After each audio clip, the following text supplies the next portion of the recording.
You tell me, what happened with the submarine? Она утонула. Что вы дальше приняли?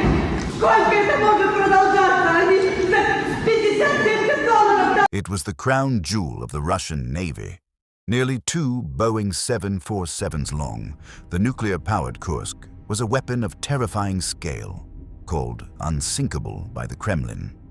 On August 10th, 2000, the Kursk departed for the most ambitious Russian naval exercise in a decade. 118 men were aboard. None of them knew it would be their last voyage. For newly elected Vladimir Putin, the exercise was a statement. Russia's military might was rising again, and the Kursk was proof of that promise. The men of the Kursk were ordinary fathers and young recruits. Captain Gennady Lyachin, a 25-year veteran, trusted his vessel completely. What no one knew was that a high-test peroxide torpedo carried a fatal defect. A corroded weld, an invisible flaw in a weapon designed to kill. Those at the dock remember the cold, grey sky as the engines faded into the Barents Sea fog. No one would see them alive again. Named Summer X, the exercise involved the full Northern Fleet, cruisers, destroyers, and attack submarines rehearsing large-scale warfare scenarios unseen in over a decade. For 24 hours, everything was perfect. The Kursk completed its maneuvers and prepared for the centerpiece, a simulated torpedo attack on the fleet's flagship. At 11:28 a.m., Captain Lyachin ordered to fire. A routine maneuver trained for hundreds of times. This time, it would trigger a catastrophe. The corroded fuel ignited, triggering an explosion equal to 100 kilograms of TNT. It ripped through the forward compartment, killing the front crew instantly. 15 seconds later, a massive chain reaction triggered a second explosion 250 times more powerful, felt by seismographs across northern Europe. And in Norway, seismologists recorded 2 distinct explosions. They flagged it immediately, unaware they were looking at the death signature of a nuclear submarine. The Kursk struck the seabed at 108 meters, its front obliterated, but in the rear, in compartment 9, men were still alive. 23 men made it to compartment 9. In near total darkness, Lieutenant Kolesnikov began writing their names, recording the time. 13:15. It's dark here to write, but I'll try by feel. In his final note, Kolesnikov recorded the grim reality. 23 survivors. No rescue. No time. On the surface, Fleet Command took hours to notice the Kursk went silent, dismissing it as a comms issue, avoiding the word catastrophe for 4 hours. When news reached the Kremlin, the response was silence. Putin remained at his Sochi vacation resort, refusing to return to Moscow for 5 days. While 23 men suffocated in the dark Barents Sea, Russia's president sat in sunshine on the Black Sea coast. Informed, he simply chose not to leave. Russia's rescue attempt was a study in decay. The 30-year-old prize submersible had corroded seals and failing hydraulics. 9 dives ended in 9 failures. Within 48 hours, the world knew the Kursk had sunk through satellites and seismic data. Yet Russia's government still called it a routine training incident. The prize's first dive was 7 hours of mechanical leaks and failing hatches. Below, the trapped men heard the motors, help failing just 50 meters away. For 3 days, survivors tapped SOS signals onto the hull. Then it stopped. The official timeline later revealed the final signal was received and ignored. Norway and Britain offered advanced rescue tech far more capable than anything Russia had, but the Kremlin's answer was short. They said no. Russia rejected foreign aid 3 times in 2 days to protect military secrets. 118 men would die, just to guard state weapons. In the crew's hometown, wives and mothers were kept in the dark, then lied to by officials who claimed the rescue was progressing. It was not. Admiral Popov told grieving families the rescue was going according to plan. In reality, Every dive had failed. The lies were immediate and deliberate. By day 2, oxygen inside compartment 9 was critically low. With air-producing cartridges nearly exhausted, the men had minutes left, not hours. Exposed to salt water, a chemical oxygen generator becomes a torch. The resulting fire consumed the remaining air. It was over. In seconds. Dimitri's last words were to his wife, telling her he loved her and not to suffer. The note was found 6 weeks later. On day 3, Putin gave an economic interview.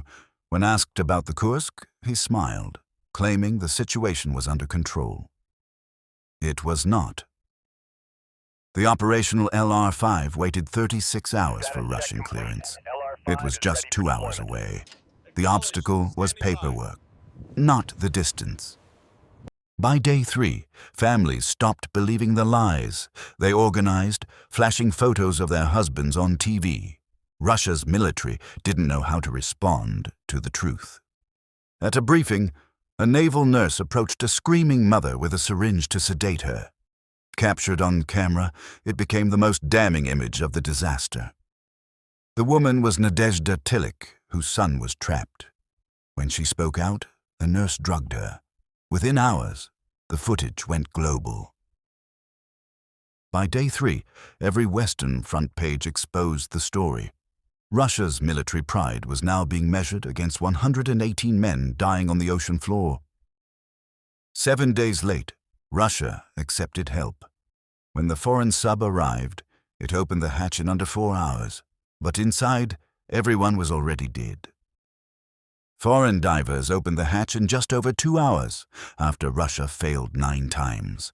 The sub was flooded. There was no need for secrecy, only pride. Before any investigation, Russia blamed a foreign submarine collision. With zero evidence or data, state television ran the fake story for weeks. Both NATO submarines returned to port undamaged, with zero signs of a collision on the Kursk's hull. Russia's sabotage narrative collapsed immediately. Investigators agreed. A corroded torpedo weld leaked fuel, triggering the catastrophic chain reaction. No sabotage. No collision, just pure negligence. 10 days late, Putin returned to Moscow, refusing to face the cameras. He went straight to closed meetings, ignoring the families for 2 more days. Amidst screaming parents, Putin sat calmly, taking zero personal responsibility. He called it a tragedy. The families called it murder by negligence. A desperate mother demanded answers while her son was still alive, tapping on the hull. But Russia kept blocking foreign rescue. She was completely right. Independent media exposed failed equipment and grief, while state TV ran glossy, soothing graphics. The gap revealed everything about the new Russia. Journalists ignored government threats and aired the truth anyway. Within months, Russia seized the network. Free press was the second casualty of the Kursk. Above, a political blame game played out. Below, 118 men lay in freezing silence, crushed by the weight of what was preventable. At the UN, the disaster became a case study in failed transparency. NATO demanded technical data, but Russia shared absolutely nothing. Russia offered $25,000 in compensation, a damning price tag on human life. Many families refused the money, but some had no choice. The Kursk widows became an unexpected political force. They filed lawsuits, interviewed with foreign press, and refused to disappear into official silence. Russia promised transparency, but the final findings were delayed and classified. In a pattern that remains today, no senior official was ever charged. Russia paid $65 million for a Dutch company to raise the sub, relying on international expertise that Russia's own navy no longer possessed. October 2001. The Kursk saw daylight for the first time in 14 months as recovery divers began the grim work of retrieving the dead. Divers recovered all 23 bodies and Kolesnikov's final note, uncovering evidence of those final minutes that Russia still refuses to fully disclose. Identifying the dead took months of grueling DNA and dental matches. For families, waiting over a year for confirmation was its own form of torment. Autumn 2001. Funerals swept Russia as folded flags were handed to weeping widows. The nation watched in grief, yet fewer than expected demanded answers. Asked why he didn't return sooner, Putin paused, smiled, and claimed he was in constant contact. It was false. Rescue chiefs admitted he was never briefed. Russia's 2002 report blamed equipment failure but remained classified. It identified system flaws but held absolutely zero individuals or officials accountable. Pressed by investigators, the manufacturer blamed funding cuts for the torpedo defect. Starved of resources since '99, factories were quietly building weapons that killed their own crews. With funding slashed over 80%, ships rusted and maintenance was ignored. The Kursk's fatal torpedo weld was a symptom of a military left to decay. Lyachin, Kolesnikov, Aryapov, Gadzhiev, fathers, sons, husbands, 118 lives, reduced to names on a memorial wall. In Murmansk, the salvaged conning tower stands as a permanent memorial. Today, it stands rusted, perfectly matching the timeless age of the grief it represents. Families sued the government, but hostile courts dragged the cases. Most were settled quietly, forcing confidentiality agreements as a strict condition of payment. By 2002, state pressure and media shutdowns erased the Kursk from news cycles. It wasn't national healing, it was calculated, deliberate suppression. The Kursk wasn't an accident that paused Putin's rise. It shaped it. Concealing truth and prioritizing state image over human life became his defining rule. Admiral Popov delayed the rescue, yet faced zero charges or court-martials. Instead, the Northern Fleet commander retired with full pension and state honors. NATO monitored the exercise, detecting both explosions in real time. They knew the Kursk sank within hours, but stayed silent as Russia denied the disaster. U.S. officials knew the Kursk sank within 24 hours, but chose not to clash with Putin. A brutal diplomatic calculus made 118 deaths a footnote in geopolitics. Recovered audio revealed explosions, silence, and then rhythmic, deliberate tapping. Cruelly hidden for years, transcripts finally confirmed what families already knew. Surface crews confirmed hearing tapping for 3 days, but reports were dismissed as equipment noise. This culture of denial killed those 23 men. 17 children grew up with their father's story, managed by the state. Acknowledged in stone but suppressed in truth, they live a story never fully told. Amidst total catastrophe, the twin nuclear reactors successfully auto-shut down. It was the only thing that worked, preventing the world's worst nuclear disaster at sea. Norway monitored the salvage continuously, finding safe radiation levels. Yet, Russia's later decommissioning of the reactors sparked intense international environmental concerns. The Kursk's torpedo bay was never raised. Today it lies buried under silt, 108 meters down, where some of the dead remain still. The Kursk exposed a hollow post-Soviet navy with outdated rescue gear, collapsed maintenance, and a command culture that prioritized secrecy over survival. Russia upgraded its rescue gear and signed treaty agreements with Norway. Yet, records prove their maintenance cultures and obsession with secrecy remained completely unchanged. On the 20th anniversary, families gathered at the memorial. Children who lost fathers were now adults, bringing the Kursk's grandchildren to stand at the tower. In 25 years, Putin has never once issued a direct apology. He offered condolences and acknowledged tragedy, but never admitted failure. The families keep the record. Every independent investigation tells the same story. A preventable accident, a catastrophic rescue failure, and a damning case study in state negligence. State curricula calls it a tragic equipment failure.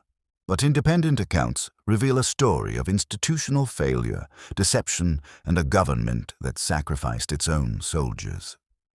Kolesnikov's note proved men survived for hours, exposing that rescue was possible. It reveals that Moscow and Sochi chose secrecy over 23 lives.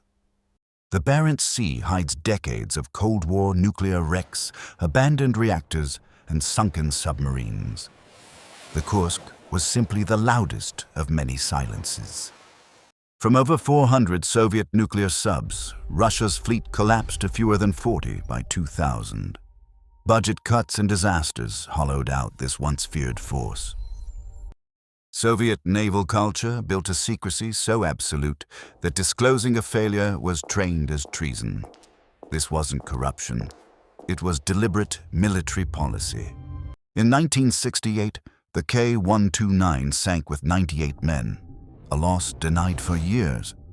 By 1974, the CIA secretly recovered the hull in history's most audacious intelligence operation. In 1961, the K-19's reactor failed, killing 8 crewmen from raw radiation, an incident classified for 28 years. The Kursk's tragic pattern was decades old before it even happened. From the K-19 to the Kursk, a straight line of naval disasters remains hidden, minimized, or denied. The Kursk wasn't an anomaly. It was simply the loudest chapter of a recurring story. In 1989, the K-278 sank, killing 42 crewmen as Soviet officials rejected Norwegian help. Men died of hypothermia, while the Navy argued over jurisdiction. Researchers identify a fatal pattern: secrecy that blocks learning, cultures that punish disclosure, and maintenance systems that treat appearance as more important than function. Despite the Kursk, naval recruitment continued. Young recruits knew the tragedy, but state framing presented it as a resolved anomaly, not a structural warning. In 2000, Russia's free press faced real scrutiny over the Kursk. By 2024, independent media was eliminated. Those original critics were the first targets. Nadezhda Tilik, whose forced sedation shocked the world, never received an apology for her dead son. She gave interviews for years. Then she stopped. Posthumously awarded Russia's highest honor, Captain Lyachin became a state symbol of heroic sacrifice, hiding the reality of an officer failed by his government. Before the official monument, families built their own memorial with photos and flowers. They didn't wait for authorization, and the state couldn't ignore it. Growing up, the children of the Kursk investigated their fathers' deaths themselves. Becoming journalists and reformers, they refused to accept Russia's official fiction. In 2003, Russia signed rescue protocols with Norway and the UK, ensuring foreign aid could arrive within hours. It was exactly what the Kursk needed. 3 years too late. Refusing foreign help wasn't just pride, it was strategic. The Kursk carried classified weapons technology Russia refused to reveal. The men's lives were weighed against state secrets. The secrets won. The Kursk carried experimental, high-speed torpedo tech designed to destroy U.S. carrier groups. To this day, that weapons manifest remains strictly classified. U.S. intelligence monitored the exercise in real time, knowing the instant the Kursk went silent. The Clinton administration chose silence to maintain diplomatic distance. Within 48 hours, President Clinton called Putin, offering superior American rescue assets. Putin declined politely. The entire conversation lasted less than 20 minutes. Since World War I, naval secrecy has protected nations but killed sailors during accidents. The Kursk was the most public proof of exactly what that cost can be. The 135-second gap between explosions was critical. The first was survivable. The second destroyed everything. In that exact window, the rescue response was decided. Nothing happened. Every Russian ship within 60 kilometers heard the distinct explosions through their hydrophones. The question isn't whether the Navy heard. The question is what they did next. Northern Fleet Command hid the Kursk's loss from Moscow for nearly 6 hours. 6 hours with no rescue mobilized, no help requested. 6 hours that cost lives. Ordered to dive 8 more times despite reporting mechanical failures, the operators of the Pris were forced to use broken equipment rather than call for foreign help. Even in perfect condition, the Pris couldn't dock with the Kursk due to the sub's severe angle. Russia deployed a tool never architecturally designed for the job. Oxygen calculations proved the 23 survivors had a 72-hour window to live. Foreign rescue arrived 120 hours later. The math is unforgiving. Russia never identified who blocked foreign aid. The admiral blamed the minister blamed the fleet. The buck stopped nowhere. The U.S. made 2 formal rescue offers, both rejected within hours. American Navy officials stated they'd never seen a rescue offer, refused when lives were at stake. Accepting foreign help would have cost a fraction of the final price. The pride that rejected assistance cost 15 times more than saving them would have. Post-Kursk, Russia upgraded its tech with the Bester 1 submersible and new NATO agreements. Yet observers say whether the command culture has actually changed remains an open question. The French documentary, A Submarine in Troubled Waters, came closest to official secrets before being suppressed in Russia. The story proved impossible to fully contain. The French film claimed a Russian vessel accidentally torpedoed the Kursk, triggering an immediate ban. Its claims have never been definitively confirmed or refuted.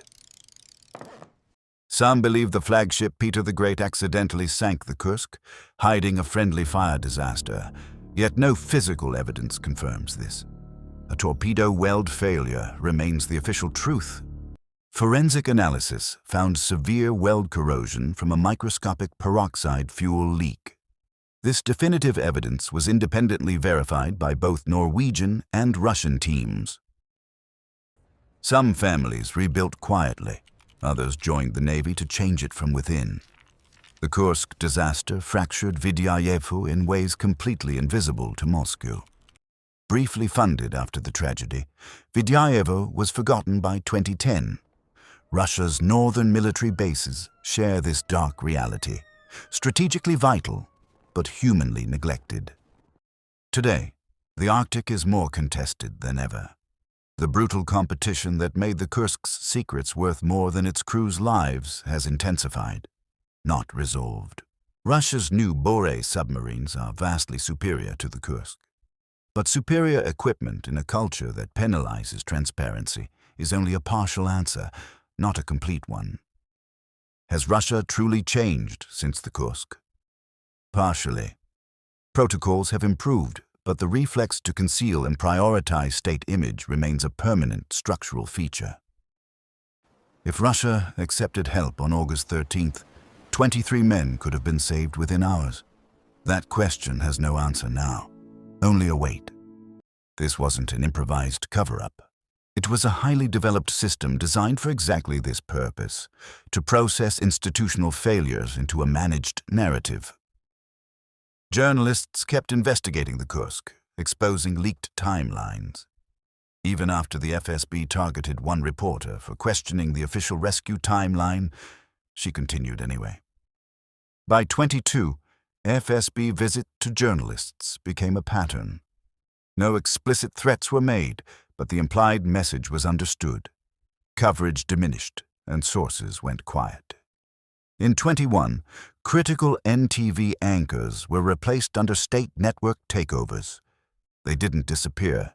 They moved to smaller platforms, exile media, or left journalism entirely. Russia pushed an official narrative framing the crew's deaths as a sacrifice, the rescue as heroic. This sanitized version was distributed widely across Russian schools and military academies. Families and journalists published their own account through a small publisher who quickly lost his business license. Suddenly, the unofficial truth became nearly impossible to find. Families sued Russia in the European Court of Human Rights for violating the right to life. The cases crawled through a court that Russia would later abandon. In 2022, Russia was expelled from the Council of Europe. All pending Kursk legal cases were instantly terminated, closing the final international avenue for justice. From MH17 to the Ukraine invasion, Russia used the exact same Kursk playbook: deny, deflect, and control the narrative, never acknowledging fault until absolutely unavoidable. For Russia, the Kursk wasn't just an isolated submarine disaster. It was the ultimate rehearsal for a statewide information template that still rules today. In 2015, rival submarine sailors broke silence, describing underwater explosions and failed rescue attempts. Official investigators had never even bothered to question them.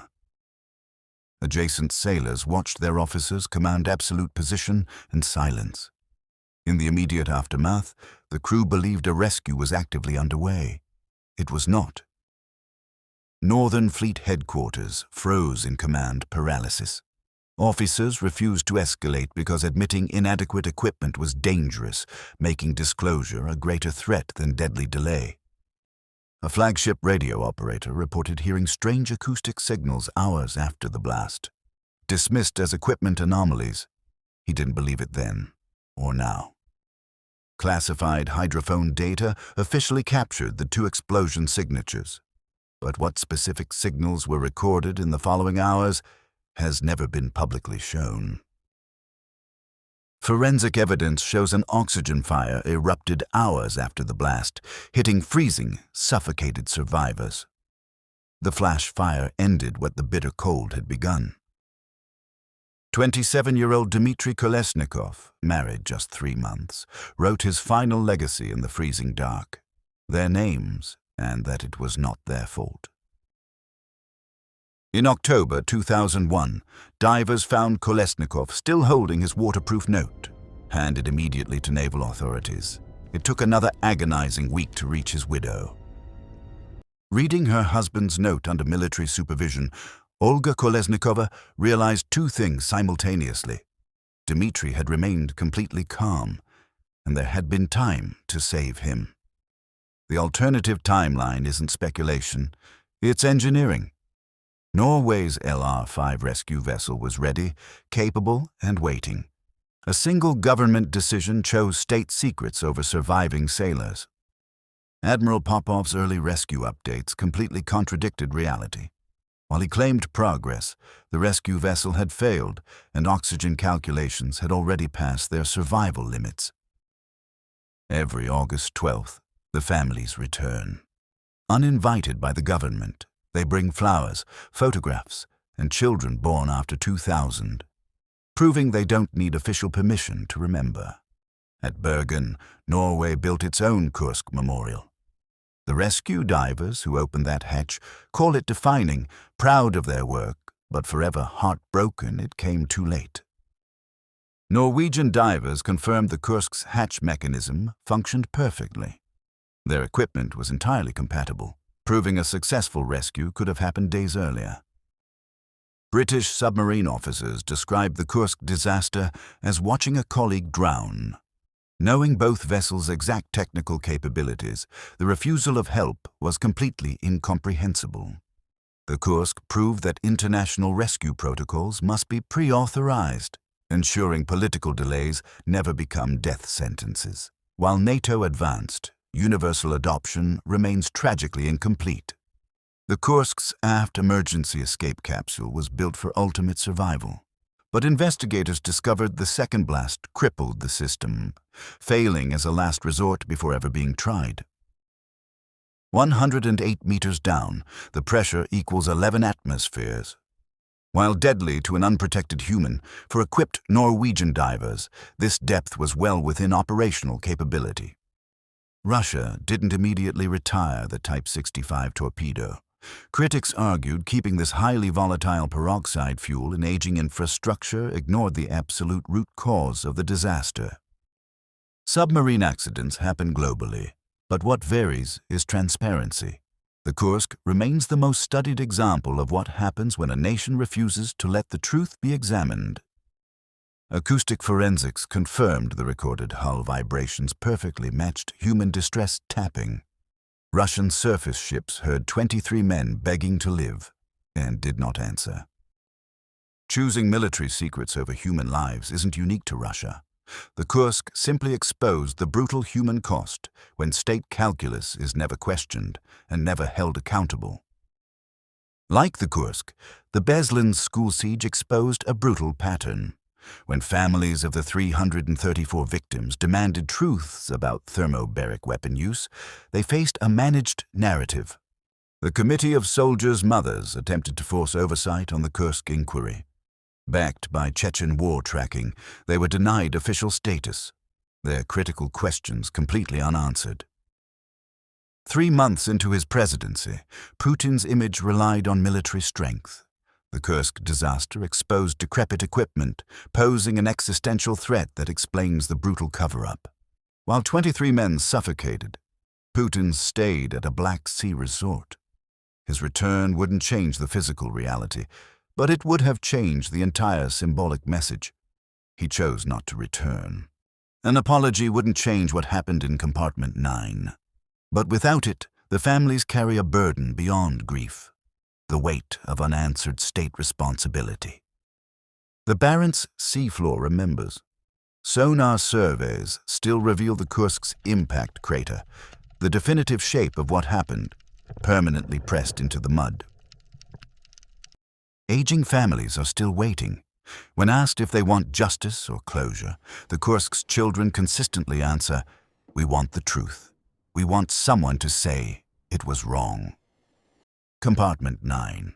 23 names: Kolesnikov, Sadelenko, Lubushkin. 23 men who survived the blast, who waited, who hoped, and whose names now echo in absolute silence. The final 2002 investigation report satisfied no independent expert. Concluding equipment failure with zero individual liability, it was engineered to conclude, not to discover. Russia's official ruling attached zero criminal liability to any individual. Equipment failed, equipment isn't human, therefore no one was responsible. The perfect circular logic of institutional self-protection. True accountability reached beyond admirals, to underfunded factories, untested welds, and the budget cuts that made this disaster inevitable. The Kursk wasn't a single failure. The torpedo was the cause, but a decade of systemic decline, denial, and underfunding was the reason. Putin didn't learn how to prevent disasters. He learned how to manage them. The Kursk became a masterclass in swift narrative control and silencing media. Using lessons from the Kursk, Russia built a state narrative system, ensuring independent media could never challenge them again.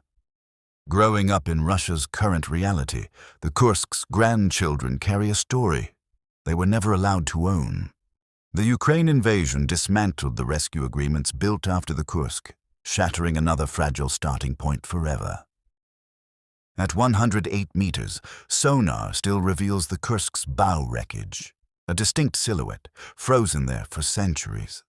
Scholars argue refusing foreign rescue during the Kursk violated human rights law, an argument never tested in court. Families argued Russia's refusal of foreign rescue directly violated the right to life, and they were not wrong.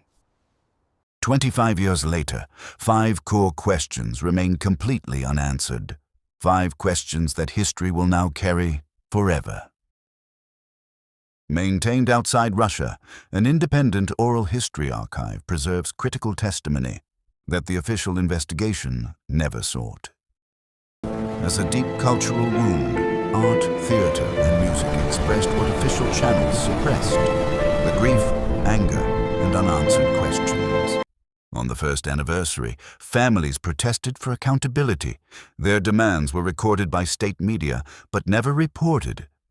Russia updated its navy with new equipment, but the lieutenants of 2,000 are now admirals, teaching what the system taught them. Russia protected its classified military secrets, but whether they were worth 118 lives has a clear moral answer, and no political one. In August 2000, the world watched with held breath, knowing people were alive, help existed, and something was going terribly wrong. The official memorial says lost. a passive word that removes agency, ensuring the state never fully accepted what it did. Kolesnikov's note sits in a locked naval archive box, a hidden testament on a shelf in a room no one visits. Filed in 2019, her request remains pending, wrapped in the same silence that met the tapping on the hull. This sustained silence is not time-healing wounds, it is the choice of a state that decided denial costs less than truth. 17 children grew up knowing their fathers only as documents, the ultimate human cost of institutional silence. The Barents Sea is the only witness that cannot be silenced. It will outlast every admiral, document, and government. The world moved on, but for the families, August 12th is still happening, following its own timeless line of grief. Down at 108 meters, we are the witnesses they waited for, telling the story, refusing to let it be managed into silence. 118 real names. They were here, and they should never have been left behind. The calm sea hides a final lie. 118 lives, and the failures of those who should have protected them.